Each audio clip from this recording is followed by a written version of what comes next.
Hello hi ಎಲ್ಲರಿಗೂ ನಮಸ್ಕಾರ. Welcome to Alvelu kitchen. ನಾವು ಇವತ್ತು ಈಸಿಯಾಗಿ ಮನೆಯಲ್ಲೇ ಗೋಬಿ ಮಂಚೂರಿ ಯಾವ ರೀತಿ ಮಾಡೋಣ ಅಂತ ನೋಡೋಣ. ನಾನು ಒಂದು ಹೂಕೋಸನ್ನು ತಗೊಂಡು ಅದನ್ನು ಕಟ್ ಮಾಡಿಕೊಂಡು ಚಿಕ್ಕ ಚಿಕ್ಕ ಪೀಸ್ಗಳಾಗಿ ತಗೊಂಡಿದ್ದೀನಿ. ಈ ಸೇಜ್ ಆದರೆ ಸಾಕು. ಇವಾಗ ನಾವು ಒಂದು ನೀರೊಳಗಾಗಿ ಚೆನ್ನಾಗಿ ತೊಳ್ಕೊಳ್ಳೋಣ. ಇವಾಗ ಸ್ಟವ್ ಆನ್ ಮಾಡಿಕೊಂಡು ಒಂದು ಬಾಣಲಿ ಇಟ್ಕೊಳ್ಳೋಣ. ಅದಕ್ಕೆ ಸ್ವಲ್ಪ ನೀರನ್ನು ಆ್ಯಡ್ ಮಾಡ್ಕೊಳ್ಳೋಣ. ನೀರು ಸ್ವಲ್ಪ ಬೆಚ್ಚಗಾದ್ಮೇಲೆ ನಾವು ಸ್ವಲ್ಪ ಒಂದು ಸ್ಪೂನಷ್ಟು ಉಪ್ಪನ್ನು ಆ್ಯಡ್ ಮಾಡ್ಕೊಳ್ಳೋಣ. ನುಣ್ಣುಪ್ಪು, ಬೇಕಾದ್ರೆ ನೀವು ಕಲ್ಲುಪ್ಪು ಸಹ ಯೂಸ್ ಮಾಡ್ಕೋಬೋದು. ಅದೇ ರೀತಿ ಸ್ವಲ್ಪ ಅರಿಶಿನವನ್ನು ಆ್ಯಡ್ ಮಾಡ್ಕೊಳ್ಳೋಣ. ಅರಿಶಿನ ಆ್ಯಡ್ ಮಾಡ್ಕೊಂಡ್ಮೇಲೆ ನಾವು ಆವಾಗಲೇ ತೊಳೆದಿಟ್ಕೊಂಡಿದ್ವಲ್ಲ ಅದು ಗೋಬಿಯನ್ನು ಆ್ಯಡ್ ಮಾಡ್ಕೊಳ್ಳೋಣ. ಗೋಬಿಯನ್ನು ಆ್ಯಡ್ ಮಾಡಿಕೊಂಡು ಒಂದು 2 ಮಿನಿಟ್ಸ್ ಫ್ರೈ ಮಾಡೋಣ. ಫ್ರೈ ಆದಮೇಲೆ ನಾವು ಅದನ್ನು ಚೆನ್ನಾಗಿ ಸೋಸ್ಕೊಂಡ್ಬಿಟ್ಟು ಸೈಡ್ಗೆ ಎತ್ತಿಟ್ಕೊಳ್ಳೋಣ.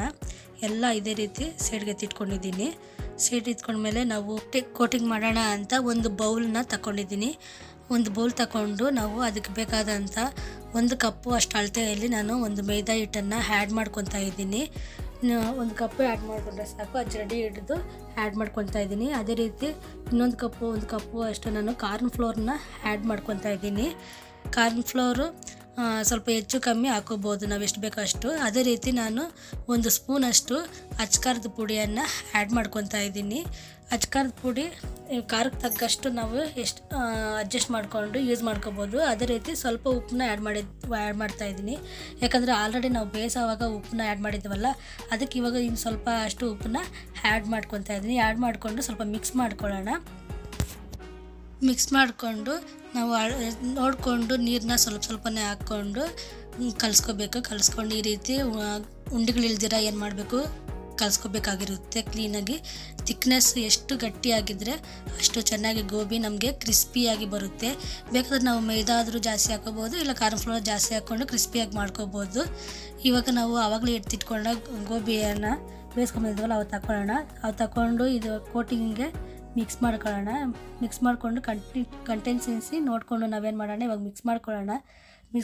ಮಿಕ್ಸ್ ಮಾಡ್ಕೊಂಡಿದ್ದೇವಲ್ಲ, ನಾವು ಸಾಕಾಗಿಲ್ಲ ಅಂದರೆ ಏನು ಮಾಡ್ಬೋದು, ಇನ್ನೂ ಬೇಕಾದರೆ ಮೈದಾ ಆ್ಯಡ್ ಮಾಡ್ಕೋಬೋದು, ಅಥವಾ ನಾವು ಕಾರ್ನ್ ಫ್ಲೋರ್ನ ಸಹ ಆ್ಯಡ್ ಮಾಡ್ಕೊಂಡು ಮಿಕ್ಸ್ ಮಾಡ್ಕೋಬೋದು. ಇವಾಗ ನಾನು ಎಣ್ಣೆ ಇಟ್ಕೊಂಡು ಬಾಣಲಿಗೆ ಎಣ್ಣೆ ಚೆನ್ನಾಗಿ ಕಾದ್ಮೇಲೆ ಏನು ಮಾಡ್ತಾಯಿದ್ದೀನಿ, ಗೋಬಿಯನ್ನು ಒಂದೊಂದಾಗೆ ಬಿಡಿಸಿ ಒಂದೊಂದಾಗೆ ಹಾಕ್ಕೋಬೇಕು. ಆವಾಗ ಒಂದೊಂದು ಚೆನ್ನಾಗಿ ಬೇಯುತ್ತೆ. ಸ್ವಲ್ಪ ಟೈಮ್ ಬಿಟ್ಟು 1-2 ನಿಮಿಷ ಬೇಯ್ದ ಮೇಲೆ ಆಮೇಲೆ ನಾವು ಅದನ್ನು ತಿರುಗಿಸಿ ಚೆನ್ನಾಗಿ ಸ್ವಲ್ಪ ಗೋಲ್ಡನ್ ಕಲರ್ ಬಂದ ಮೇಲೆ ಏನು ಮಾಡಬೇಕು, ನಾವು ಒಂದು ಬಾಣಲಿಗೆ ಆಗಲಿ ಅಥವಾ ಬೌಲ್ಗಾಗಲಿ ಎತ್ತಿಟ್ಕೊಂಡು ನಾವು ಇವಾಗ ಗೋಬಿ ರೆಡಿ ಮಾಡೋಕ್ಕೆ ಒಂದು ಬಾಣಲಿ ತಗೊಂಡಿದ್ದೀನಿ. ನಾವು ನಾನ್ ಸ್ಟಿಕ್ ತವ ತಗೋಬೇಕು.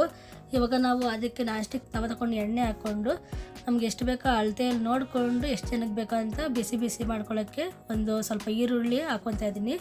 ಆಮೇಲೆ ಸ್ವಲ್ಪ ಚಿಕ್ಕದಾಗಿ ಕಟ್ ಮಾಡ್ಕೊತ ಕ್ಯಾಪ್ಸಿಕಮ್ನ ಸಹ ಆ್ಯಡ್ ಮಾಡಿಕೊಂಡು ಮಿಕ್ಸ್ ಮಾಡ್ಕೊಳ್ಳೋಣ. ಮಾಡ್ಕೊಂಡು ಆದಮೇಲೆ ನಾವು ಮೀಡಿಯಮ್ ಫ್ಲೇಮ್ ಅವತ್ತೇ ಮೀಡಿಯಮ್ ಫ್ಲೇಮಲ್ಲೇ ಇರಬೇಕು. ಮತ್ತು ಇವಾಗ ನಾವು ಸ್ವಲ್ಪ ಅದಕ್ಕೆ ಶುಂಠಿ ಬೆಳ್ಳುಳ್ಳಿ ಪೇಸ್ಟ್ನ ಆ್ಯಡ್ ಮಾಡ್ಕೊತಾ ಇದ್ದೀವಿ. ನಾನು ಪೆಪ್ಪರ್ ಪೌಡ್ರ್ ಸ್ವಲ್ಪ 1/2 ಟೇಬಲ್ ಸ್ಪೂನ್ ಅಷ್ಟು ಪೆಪ್ಪರ್ ಪೌಡ್ರು ಆ್ಯಡ್ ಮಾಡ್ತಾಯಿದ್ದೀನಿ. ಆ್ಯಡ್ ಮಾಡಿ ಸ್ವಲ್ಪ ಮಿಕ್ಸ್ ಮಾಡ್ಕೋಬೇಕು. ಮಿಕ್ಸ್ ಮಾಡ್ಕೊಂಡಾದ್ಮೇಲೆ ನಾವು ಒಂದು ಸ್ವಲ್ಪ ಟೊಮೆಟೊ ಸಾಸು ನಾವು 1 ಸ್ಪೂನ್ ಆಗಲಿ 2 ಸ್ಪೂನ್ಸ್ ಆಗಲಿ ನಾವೇ ಇಲ್ಲಿ ಆ್ಯಡ್ ಮಾಡ್ಕೋಬೋದು. ಆ್ಯಡ್ ಮಾಡಿಕೊಂಡು ನಾವು 1-2 ಸ್ಪೂನ್ ಅಷ್ಟು ನಾವೇನು ಮಾಡ್ಬೋದು, ಚಿಲ್ಲಿ ಸಾಸನ್ನು ಹಾಕ್ಕೊತಾ ಇದ್ದೀವಿ. ನಾನು ಗ್ರೀನ್ ಚಿಲ್ಲಿ ಸಾಸ್ ಹಾಕ್ಕೊತಿದ್ದೀವಿ, ನೀವು ಇದ್ದರೆ ರೆಡ್ ಚಿಲ್ಲಿ ಸಾಸ್ ಹಾಕ್ಕೋಬೋದು. ಹಾಕ್ಕೊಂಡು ನಾವು ಇಲ್ಲಿ ಸ್ವಲ್ಪ ಮಿಕ್ಸ್ ಮಾಡ್ಕೊಳ್ಳೋಣ. ಮಿಕ್ಸ್ ಮಾಡಿಕೊಂಡು ನಾವು ಒಂದು 2 ಟೇಬಲ್ ಸ್ಪೂನ್ ಅಷ್ಟು ನಾವೇನು ಮಾಡೋಣ, ಸೋಯಾ ಸಾಸ್ನ ಆ್ಯಡ್ ಮಾಡಿಕೊಂಡು ಮಿಕ್ಸ್ ಮಾಡ್ಕೊಂಬರೋಣ. ಮಿಕ್ಸ್ ಮಾಡ್ಕೊಂಡ್ಮೇಲೆ ಸ್ವಲ್ಪ ಫ್ರೈ ಅಲ್ಲಿ ಕಾರ್ನ್ ಫ್ಲೋರು ಮತ್ತು ನೀರು ಹಾಕ್ಕೊಂಡು ಮಿಕ್ಸ್ ಮಾಡ್ಕೊಂಡಿದ್ದೀನಿ. ಗಂಟುಗಳಿಲ್ದಿರ ಕಲಿಸ್ಕೊಂಡು ಇಲ್ಲಿ ಆ್ಯಡ್ ಮಾಡ್ಕೊಂಡ್ಮೇಲೆ ಕಲಿಸ್ಕೋಬೇಕು. ಸ್ವಲ್ಪ ಮಿಕ್ಸ್ ಮಾಡಬೇಕು, ಚೆನ್ನಾಗಿ ಮಿಕ್ಸ್ ಮಾಡಿ. ಇವಾಗ ಫ್ಲೇಮ್ನ ನಾವು ಏನು ಮಾಡಬೇಕು, ಹೈ ಫ್ಲೇಮಲ್ಲಿ ಇಟ್ಕೊಂಡು ಉರಿಬೇಕು. ಆಲ್ರೆಡಿ ಉಪ್ಪನ್ನ ಆ್ಯಡ್ ಮಾಡ್ಕೊಂಡಿದ್ದೀವಿ. ಇವಾಗ ನೋಡಿಕೊಂಡು ಟೇಸ್ಟ್ ತಕ್ಕಷ್ಟು ನಾವೇನು ಮಾಡಬೇಕು, ಉಪ್ಪನ್ನ ಆ್ಯಡ್ ಮಾಡ್ಕೋಬೇಕು. ಆ್ಯಡ್ ಮಾಡ್ಕೊಂಡ್ಮೇಲೆ ನಾವು ಏನು ಮಾಡಬೇಕಂದ್ರೆ ಇಲ್ಲಿ ಸ್ವಲ್ಪ ಥಿಕ್ನೆಸ್ ಆಗಿ ಬರಬೇಕು. ಅದರ ತನಕ ನಾವು ಮಿಕ್ಸ್ ಮಾಡ್ಕೊತಾ ಇರಬೇಕು. ಸ್ವಲ್ಪ ಗಟ್ಟಿ ಆದಮೇಲೆ ನಾವು ಆಗಲೇ ಹುರ್ಕೊಂಡಿದ್ದಂಥ ಗೋಬಿಗಳನ್ನ ಎತ್ಕೊಂಡು ಒಂದೊಂದಾಗಿ ಆ್ಯಡ್ ಮಾಡಿಕೊಂಡು ಮಿಕ್ಸ್ ಮಾಡ್ಕೊಳ್ಳೋಣ.